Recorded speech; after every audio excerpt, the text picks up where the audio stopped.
So I'd like to introduce and bring to the stage the Director of Product Marketing for Salesforce, Tim Clark. Thank you. It's quite an introduction. I'm not really sure how to follow that. Vince and I decided this year we'd try and have as many accents on stage as possible, so thanks for bearing with us. This next session is actually going to be a really interactive session. We have a great panel lineup talking about this great topic of customer obsession. Now, you've seen, if you've been to Dreamforce before, many great topics really focused about becoming a customer company, and clearly it's something that's very important for Salesforce. We've brought up these three big companies who are going to share with you their experience of what customer obsession really means to them. And I think for many people, many organizations, it's very easy to say, oh, we're customer focused, we're customer obsessed, they're always at the middle. But as we can all relate to, we know that if we have customers, happy customers, and we're putting them in the middle, it's ultimately going to turn into more revenue, it's going to make them stickier, and they're going to be happy customers, and they're going to be advocates for us. So I'm going to welcome up our four panelists up onto the stage, and then we'll do some introductions.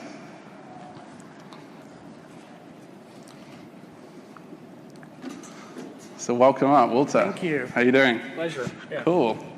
So Walter, why don't you just tell us about why we have these people on stage, where they've come from, and what the group is. Yeah. So in the spirit of customer obsession and what Tiffany mentioned about making this about the customer, and Dreamforce is the ultimate customer event, we thought, why not let some of our clients share their experiences in their transformational journeys that they started, in some cases, a few years ago. And it's a pleasure to have all of you on stage. Seth, Melissa, Joe, thank you so much for joining us. And there's copies of a magazine in the back of the room for anybody that wants to pick it up. Their stories are actually shared in the Enterprise Learning magazine. They were all winners in the top 10 this year, so let's give them a hand for that. Congratulations. So why don't we grab a seat, feel comfortable, and I'll go to the other end. And let's start off with some introductions. Walter, let's just start with yourself. If people aren't familiar with your business, maybe give it a bit of intro on yourself. Sure, I run a company called CCI Global Holdings. We're a sales performance transformation organization. We operate globally, and we've been in business, our businesses have been in business for over 30 years at this point. So. Perfect. And then Joe? My name is Joe Anzalone. I oversee global sales training and enablement for Amazon Web Services. I've been there since last July. Perfect. Good morning. I'm Melissa Nelson-Tate. I am leading the sales excellence transformation for Ingersoll Rand. And Ingersoll Rand has been around for about 140 years. We've got about 6,000 salespeople. And our products you might recognize: Train, heating and air conditioning, club car, golf carts, Thermo King transport, refrigeration units, and of course Ingersoll Rand, air systems, power tools, material handling equipment. It's a diverse business. Hi everyone, I'm Seth Bartlett. I'm the Global Chief Operating Officer for Sapient Nitro. I've been there for 21 years, so most of my life. We actually got acquired by Publicis 2 years ago, so we now actually are dealing with a journey that we started, which was initially about upgrading our approach to building a view of the customer for Sapient. And now inside of Publicis, we're part of a larger solution hub that includes two other brands, Razorfish and Digitas. So there's a real challenge around how we integrate a number of different approaches and cultures there for the outcomes that we're looking for. Perfect. Well, Seth, let's stick with you and go back to the title of the presentation. So customer obsession, what does that mean to you and within your organization? Well, I think the answer to that question is complicated, because what it's meant to Sapient traditionally, the legacy of our company was around technology, and we evolved many times over the years, in some cases to survive. And we have Sapient Nitro is about $1 billion in annual revenue, with about 10,000 employees and 6,000 or so in India. So our core values and our culture in the early days was very much around delivering for the client.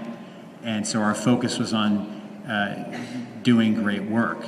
And as we turn more into an agency, and with the acquisition from Publicis, we have many folks that are driven off of just doing great work and winning awards. And I think the opportunity and the challenge and where we're trying to shift our business is to to have a greater emphasis and focus on the ultimate impact and outcome that means the most to the client, not necessarily whether or not the team is enjoying the work and winning awards. That's important as well. So customer obsession for us is creating a stronger, more meaningful connection with our customer, understanding what's important to their customers, and looking at the long term beyond just the immediate project that we're working on. Perfect. Melissa. Thank you. At Ingersoll Rand, our vision is to create a world of sustainable progress with enduring results, which is pretty aspirational.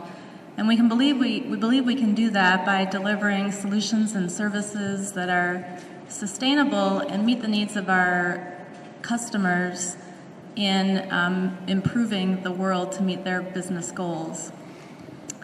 That's really far from our salespeople, but it all starts and ends with the customer, and it requires that our salespeople are seen as a valued business partner, a strategic business partner to that customer. To get them a seat at the table, we need them to be delivering meaningful, consistent experiences with the customer that are based on best practices that help the customer to solve the needs that they have.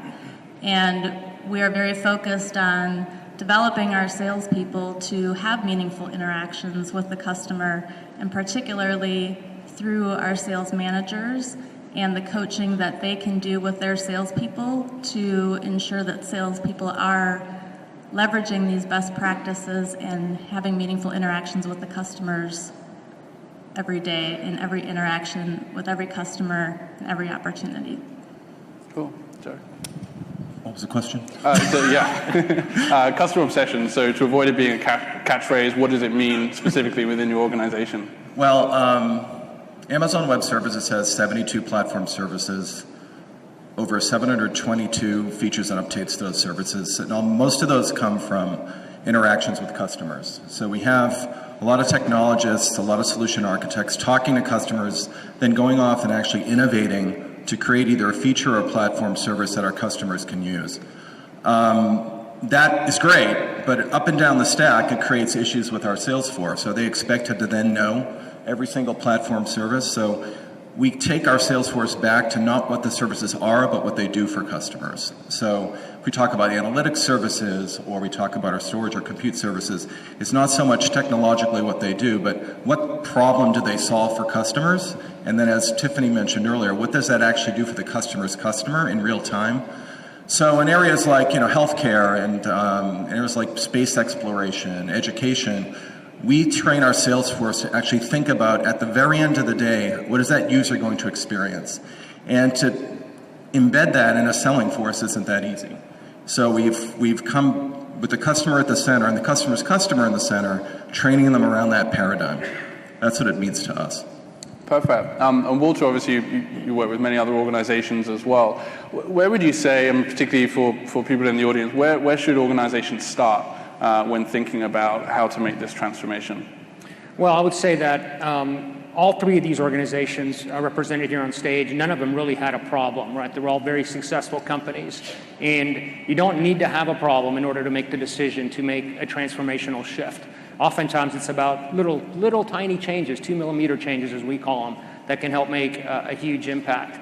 And I mean, it's the obvious answer. Obviously you want to start with the customer and work backwards, but really spend time understanding what the problems are that the customers are trying to solve, their customers, as Tiffany mentioned before, and then don't try to boil the ocean, right? Pick 1 or 2 initiatives and start the process in a way that you can create some quick wins. That's what every one of these companies here has done, right? They didn't try to boil the ocean. And by beginning that way, you start to get momentum and you can start to layer other activities on top of one early win.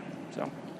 Perfect. And so let's maybe understand a little bit within your organizations, what are some of the steps that you've taken so far in order to really move or change this culture? Maybe Melissa, let's start off with yourself. Thank you. I mentioned earlier that we have nearly 10,000 salespeople internally and through our channels representing Ingersoll Rand with the customer, interacting with the customer, and that we're relying on. And we knew that we couldn't meaningfully and effectively touch every single one of those salespeople the way that we need to in order to ensure that they are having meaningful interactions with customers to help solve and achieve the goals of those customers. So our focus is on our sales managers. We have about 1,000 sales managers across Ingersoll Rand. And we focus on the sales managers, and the first thing that we did is we established best practices for sales managers. And that is actually based on Walter's book, Pathways to Growth, the program Pathways to Growth, and it is a fundamental processes that we look for sales managers to execute and lead their teams on a daily basis. And so we see our sales managers and our sales teams knowing what to expect every day that they come to work, every interaction that they have with their sales manager, and to focus on executing to those processes the best that they can. The other thing that we did with that, in addition to the sales management process, is we developed a customized coaching program for sales managers to put them into the position of a leader as coach, and to step away from and step back from their tendency to be solving the deals and taking over the customer interactions from their salespeople, and to really be focused on developing their salespeople to become great and intimate with their customers. So that is number 2. And then the third is relying on the pipeline and relying on data and using data to understand the outcomes of behaviors of our salespeople and of our sales managers, for our salespeople to see how they can use that pipeline data to prioritize, to plan, to strategize, and to make decisions as a team with their sales manager and with their customer on a regular basis. Perfect. Thanks. Seth, how about yourself? Sure. I think a little context just organizationally would help if I explain. So when we got acquired, we had 2 Sapient brands. Sapient Nitro is a digital marketing brand that I mentioned that I'm the COO for, but we also had a brand called Sapient Consulting. So those 2 brands got combined with Razorfish and Digitas, which are 2 other very successful and respected brands doing digital marketing work. So the first challenge that we immediately had is, aside from some different cultures, each of those, the 2 Sapient brands are on the same platform, because we rolled out Salesforce, and Walter had actually helped us in developing an approach to engage our executives and drive adoption, as Tiffany talked about, convey the benefit and utility such that people opt in and begin to use the platform because they see the benefit and the value. But when we added Digitas and Razorfish, we then had 2 other brands that were in some cases using spreadsheets and disconnected Salesforce orgs in kind of small pockets.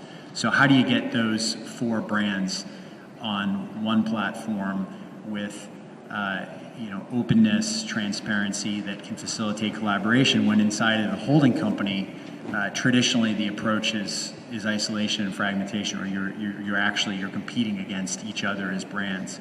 So we had and we have a lot of obstacles to go up against there. It's changing the orientation that people have, where in the past they actually would look at their contacts and their opportunities as something that they want to protect and not let anyone else see. The expectation of our executives and CEOs is actually to create transparency and visibility and ultimately facilitate collaboration. But that's easier said than done.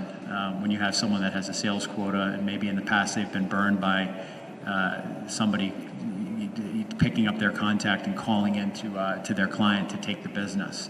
So there's a lot of focus where we are in the journey around changing that orientation. It's not something that you can just convince someone that it's the right thing to do. They have to actually see it, and that takes time. That might be something as simple as a global account that crosses 3 of the 4 brands, realizing that if they come together and they connect around a new opportunity, it's greater value and greater impact to the client.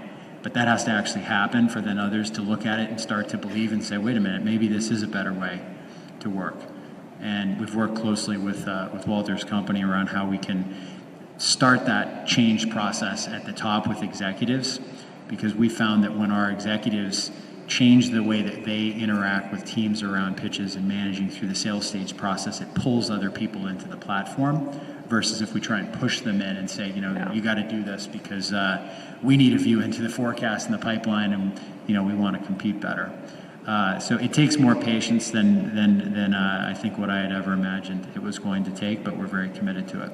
Yeah, I mean, many organizations obviously have that decision to make. Do they enforce stuff top down? But in general, it sounds like it's just not a successful approach, and you really need to focus on what's the value add for your executives, for your sales professionals, and so on. I think there is some stuff some things, messaging that can be conveyed top down around purpose and vision and articulating a compelling future, and that can be powerful. But to get the change, it has to come from within, and it can't just be a mandate.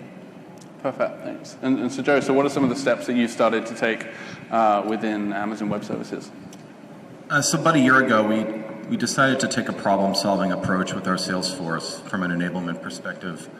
And it sounds kind of mundane, but we really start with the way in which we bring them into the organization. Because any of you who are familiar with AWS know that we hire, we live according to our leadership principles. So that's great, and that results in a lot of people that want to get a lot of things done at once because we have this bias for action leadership principle and this our right a lot leadership principle. So we have a lot of great people that all have opinions in the same room. So that's great. So then to solve that, when we put them through the initial enablement plan, we give them a problem-solving type of approach. They get into groups, and they have to work their way through a customer case study wherein they have to make certain decisions as they approach that customer. The case study or two that we use are kind of sprawling, very realistic customer scenarios where they have to address issues with aging infrastructure, cloud computing challenges, all that go back to their customer experience, and then they have to team up in groups and solve those challenges. And we prefer that approach to the typical PowerPoint delivery, give a test approach, because I was a seller and I know that their attention span is extremely, probably like this, and I probably lost about 40 of you already just talking right now. Those that are laughing are actually listening to me. And then after that, we have to follow up with kind of a coaching paradigm. So we team with Walter's company, and we have a one-on-one coaching office hours type paradigm, whereas they go through problems and issues in the field with customers. They have access to somebody in Walter's organization that can coach them through particular account issues, organizational challenges they're having with that account, and how then to drive that account to the next level of cloud adoption. So it's a long process to implement with a lot of type A, bias for action type of people. But in a year, we've come a long way. I mean, teaming up with Cloud Coaching International to the point where now we're getting requests from other parts of the organization that aren't sellers, our solution architects, our enterprise support, our marketing people that actually want to go through the sales training, which is interesting to train them in selling. Perfect. We have a few more questions, but then we will open up to everyone in the audience, so feel free to start thinking about some of the questions you may want to ask as well. Walter, when organizations are listening to this and setting their goals, how big do you go? I mean, it's very easy to say, hey, we want to transform our whole company, and I want to be just like this. But it's obviously equally important to figure out what are the baby steps or mini goals in order to achieve that ultimate goal. So it's very contextual. It depends on where the company is, their journey, what problem it is that they're trying to solve. And here we have 3 different problems that were being solved, right? But it was the beginning point. In Joe's case, it was a standardized selling methodology that was going to be used globally in what is, I think, the fastest IT growing company ever in the history of all companies. You didn't even exist 10 years ago, and now you're in a $12 billion run rate. So imagine getting the attention of salespeople that are in that environment, right? So that was that problem, that challenge. In Melissa's case, it was standardizing a sales management methodology.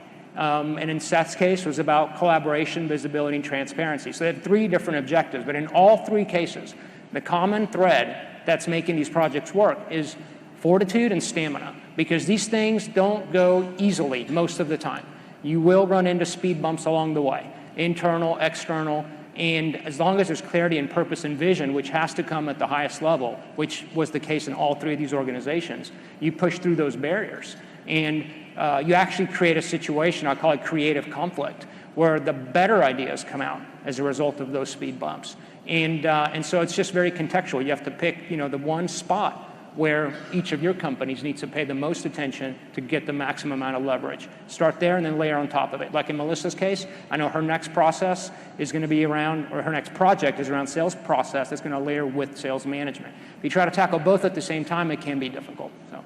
And obviously all three of your organizations, global organizations, how do you get the right balance between doing everything from HQ centrally versus going out there in the hubs and ultimately not just having a great culture at the hub, but everywhere as well?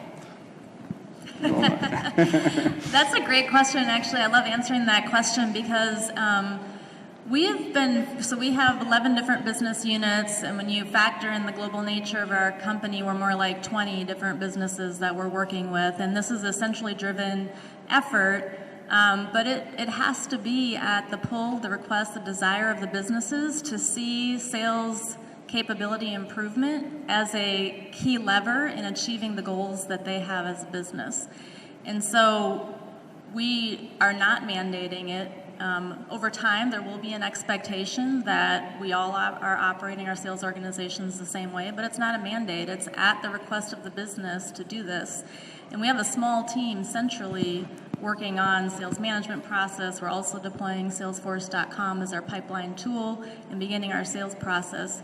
But what we do have is we have representatives within the businesses, leads within each business who know that business that we partner very closely with. And one of the great things about our sales management program and Pathways to Growth is that it's very adaptable to any business in any region, any culture. We have deployed this now globally, multi-channel, multi-product line, and it's effectively the same process no matter where you go that sales managers are leading their teams with.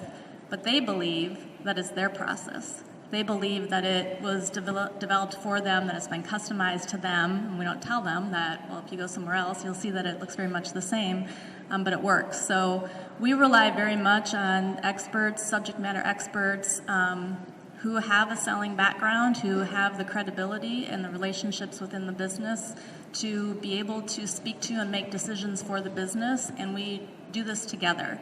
And it's very much it's a small team centrally, but it's a big team across the enterprise. And the other piece that is absolutely critical and probably the biggest challenge that we have had in deploying this is I mentioned the coaching capability that we're building in our sales managers. The way that we do that is through business unit coaches who are focusing on modeling and developing and inspecting not only the process, the sales management process, but really the coaching skills of our sales managers. And this is new for them. They're hungry for it. They love the idea of being able to be developed as coaches, and that business unit coach role is critical. We've also been fortunate to tap into Walter's master coach practice and to have coaches at the top level developing our business unit coaches who in turn are developing our sales managers. And those two pieces have really been the key to how we can do this globally across such a diverse set of businesses in a very consistent and effective way.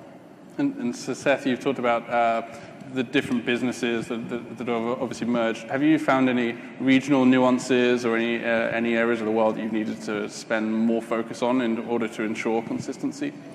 Yeah, I think that it was something that we identified right out of the gate that was going to be a challenge because Digitas and Razorfish operate in a very regional way. So you'd find that even the set of sales stages that would be used within 3 or 4 different regions inside of North America would vary, even within a region, which was hard to kind of grasp. But so that existed, and we went out of the gate with this idea that, okay, we're going to have to involve a lot of people. We're going to create a team that has a lot of representation. But I'm not even sure that I have the answer of how to go about it, because I've been amazed to find that messages that I thought were very clearly communicated and understood, you then go and examine, the outcome, and you'd have pockets of salespeople that would say, "Oh, this is really a finance and an operations tool. So we're not really going to use it. Just finance will update, our forecast numbers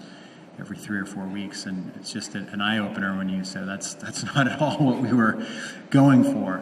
So I think you have to take the obvious steps of not having it be the ivory tower, and of not assuming that one message is gonna sit with everyone, and be prepared for that scratch the head moment when you encounter, for whatever reasons, a group that you do need to connect to that's disconnected and not either in the loop or perhaps not even aligned.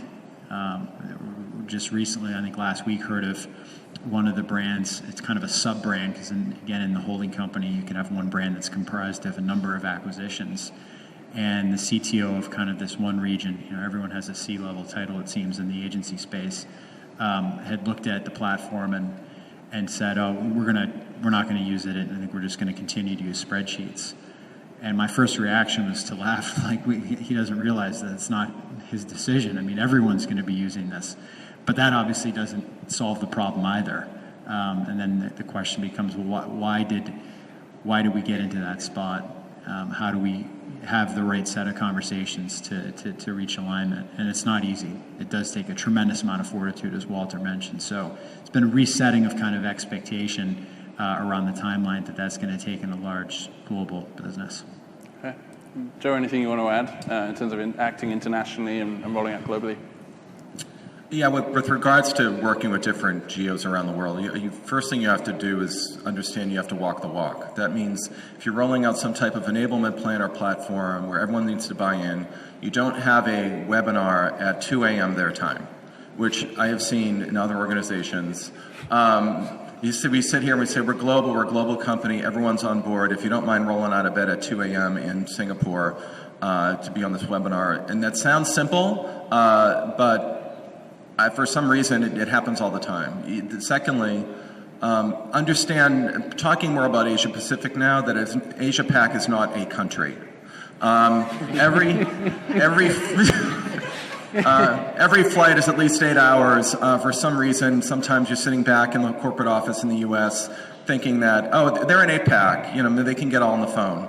Well, no, the guy in Melbourne can't get on the phone at the same time as the guy in Beijing. So just understanding the challenges that exist over there, not just from a perspective of they feel isolated and they feel very much disconnected from the corporate office, but also culturally how they operate, how they traditionally might sell in that space, and then how they view technology and how they view things like regulation, outside market pressures, market and economic conditions. All of those things are not a given, even from a simple baseline of how we view those things in the United States and even EMEA. So we have to walk the walk when we're launching any type of enablement plan to understand culturally out of the gate we're going to adjust these things. In real time on the ground, I mean, something that we do at AWS is ensure when we're working through a problem, that problem and that case study is culturally relevant to that particular geo. And we work a lot with Walter's team on going global. So we employ his resources around the world to ensure that our people are in country, they're there, they're reinforced, they coach in country, and we're not, coaching at an inconvenient time or some person they can reach out to really that's in country for them. I would say a couple of observations that I've had in how you guys have tackled the global kind of integration is, in your case, Seth, you've taken tremendous steps and time to really get executives on board with each other. You've sponsored and fostered a lot of dialogue, and companies have these big visions for these projects, but taking the time that you've taken to make that vision become their vision and communicating it to their team in a way that makes sense to them, so it's personal. We've seen that make a big impact in how people get on board with the program and the change initiative that's underway. But again, you got to do it over and over and over again. And in your case, Melissa, the approach you've taken is you've got this global template for the program, but you go to each business unit and you allow them to tailor that template, so it does become theirs. So even though 80% of it might be consistent, that 20% variability is what makes it feel like it's theirs, right? That's customer obsession. They're your customer.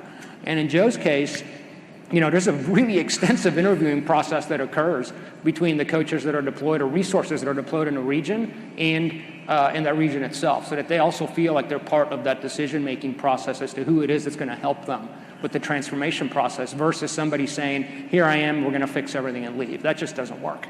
Yeah. So let's talk about the end goal, if there is an end goal. Joe, what's the big goal within AWS?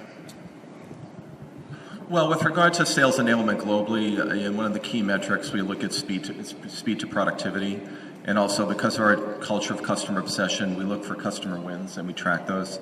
It comes down to real-time coaching. In fact, some of our top enablement coaches are here in the audience today, sitting there in the middle.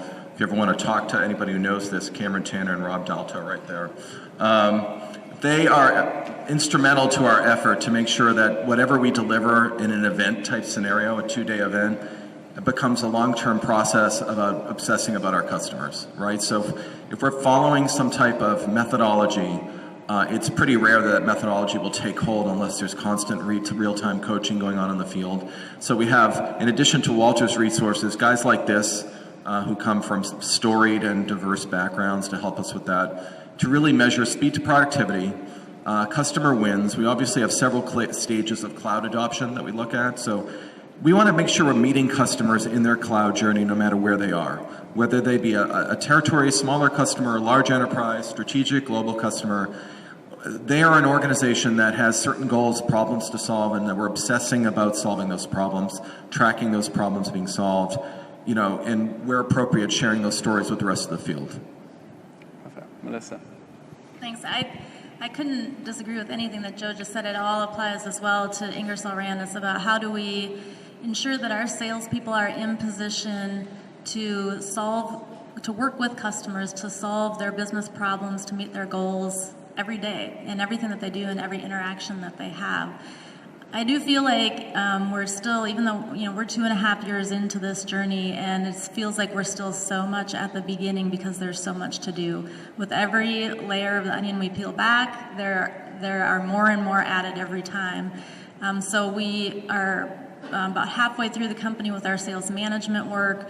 We have begun to deploy Salesforce as our standard pipeline tool to really focus on using data to inform how we spend our time, who we spend our time with, and what we are doing and the outcomes of that work.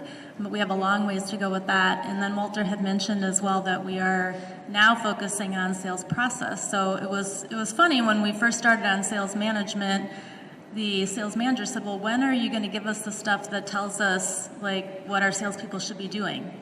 And basically the answers to the questions they're getting on a daily basis, the more technical side of selling. So that's what we're working on right now is best practices for opportunity management that is aligned to the buying process. We very much know that it's not about how we want to sell, it's about how our customer wants and needs to buy. And so how do we give our salespeople and our sales managers the tools to recognize that and to know what that looks like and to ensure that they are applying that as often as they possibly can, as well as account management. Best practices in account management, we've probably got 6,000 of them across the company with our 6,000 salespeople. And over half of our new business comes from existing customers, maybe even close to 75% in a lot of our businesses. So strong account management, being that strategic partner to our customers, is critical to being able to grow and deliver the solutions that we see we can provide to our customers to help them achieve their goals. And that means continuing to reinvest in coaching, coaching resources for our sales managers, coaching capability of our sales managers and our business unit coaches, and then seeing where that goes. From a systematic perspective, our Salesforce focus is very much on pipeline management. And we have started to look at marketing enablement, lead development, lead identification, lead management, but there's so much power in the tool that we can use to connect together the whole front end of the business, from the marketing all the way through lead management, opportunity management, account management, and then it all comes back around, that data comes back around to feed the cycle. So we're really excited about the potential we have there, but just scratching the surface at this point. Perfect. Seth? For us, I think it's not losing sight of the ultimate objective of greater, longer-term impact and outcomes for the clients with experience at the forefront at every step. It's so easy to get focused on the moving parts, and we can add on this capability and we can focus on, Melissa talked about a ton of things that are important to us, and I find that each one of those things in and of itself brings great challenge and opportunity, but it can take on a life of its own and pull you away from the mission that you have to remind yourself of and your people every day, which is what are you really trying to accomplish. It's not just about pipeline management. That's a means to the end.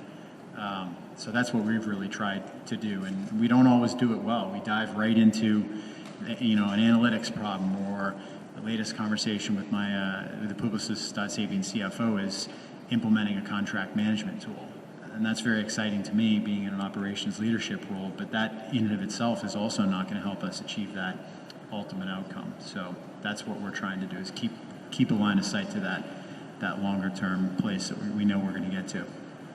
Perfect. So we have 2 microphones at the back. If anyone has any questions, feel free to head over to those and stand up. One question from me, just whilst anyone walks over there, maybe in 1-minute answer, like what would you do differently, or what's one lesson that you've learned that you could share with these people here? Maybe Seth, let's start with yourself. Well, I mentioned 21 years at Sapient, so I had some naivete, I think, coming into a $13 billion French-owned holding company, where things that I'm used to getting done in 3 to 4 weeks prior to the acquisition, now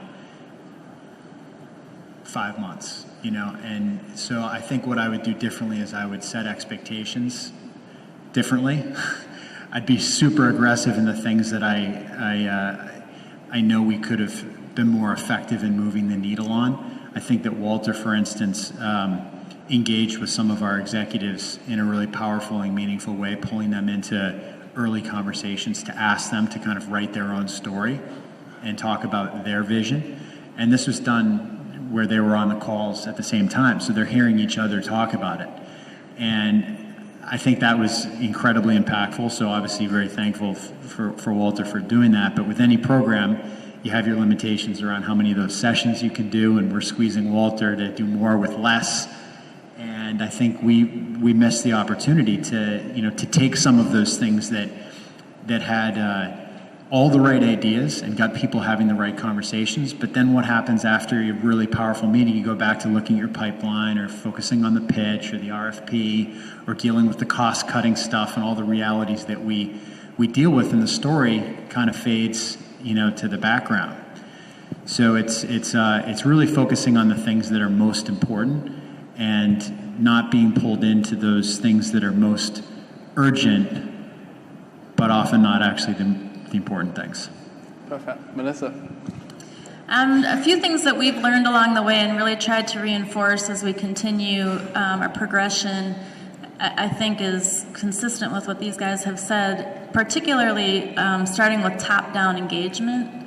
Not only engagement and endorsement, but actual participation and involvement. And if they're not participating in modeling and supporting and coaching themselves, then it doesn't work. So we've had to continue to work very hard at ensuring that from the beginning, the sales leaders and the business leaders are involved.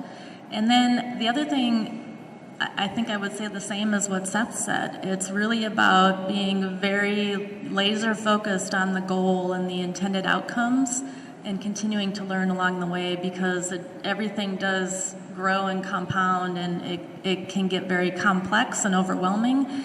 And ensuring that we just continue to come back and revisit, what are we here to do, how are we doing it, how is it working, and stay focused on that.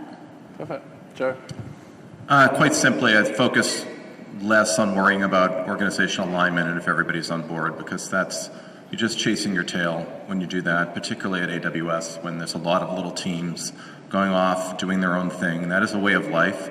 And get out there and tactically get some wins with the sales force, because that's really where the learning happens. It doesn't happen in a meeting room where everyone agrees on something, because ultimately that changes anyway. Yeah. Walter, any closing thoughts from yourself? For me, it's just been an honor to work with these companies. I've learned so much in each of your unique situations, and it's made us realize the importance of customer obsession as really becoming a centerpiece of everything that you do, literally everything that you do. And so we have a takeaway for you if you want. It's an ebook. I think, what's the process? They just have to get scanned on the way just out? as you leave, just get scanned on the way out. And so we've basically captured into 7 kind of practices, some steps that you can take towards starting your journey towards customer obsession. It's a quick read. I hope you find it useful, but it's just really been an honor to work with all of you.